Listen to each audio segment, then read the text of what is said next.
मैं तीन चीजें बोलना चाहता हूं। पहली चीज बोलने नहीं दे रहे हैं, मोदी जी घबराए हुए हैं। आपने देखा जो ट्रेड डील 4 महीने से रुकी हुई थी 4 महीने से कुछ बदला नहीं। किसी न किसी कारण जो मैं जानता हूं, नरेंद्र मोदी जानते हैं।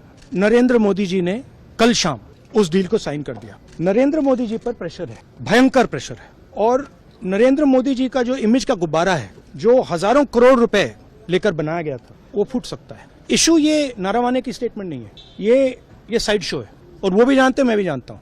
मेन बात ये है कि हमारे प्रधानमंत्री को कॉम्प्रोमाइज कर दिया गया। किसने किया है, कैसे किया है, ये हिंदुस्तान की जनता को सोचना है। मगर इतिहास में पहली बार हिस्ट्री में एलओपी को प्रेसिडेंशियल एड्रेस में नहीं बोलने दिया।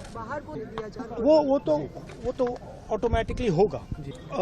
बट ये आप समझिए, और हिंदुस्तान के जो किसान हैं, आप सब समझिए कि इस ट्रेड डील में आपकी मेहनत को, आपके खून पसीने को नरेंद्र मोदी जी ने बेच दिया है। और वो इसलिए बेचा है क्योंकि ये कॉम्प्रोमाइज्ड है। सिर्फ आपको नहीं बेचा है, देश को बेचा है।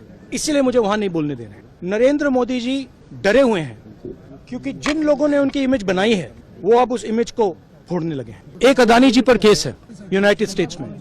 वो अदानी जी को टारगेट नहीं कर रहा है, वो नरेंद्र मोदी के फाइनेंशियल स्ट्रक्चर को टारगेट कर रहा है। एक वो है। दूसरा है एप्स्टाइन फाइल्स। एप्स्टाइन फाइल्स में अभी और माल है, वो अभी रिलीज नहीं हुआ है। इसीलिए इस दबाव में आकर एप्स्टाइन फाइल्स में जो है, जो पूरा देश जानना चाहता है, मगर अभी अमेरिका ने रिलीज नहीं किया है।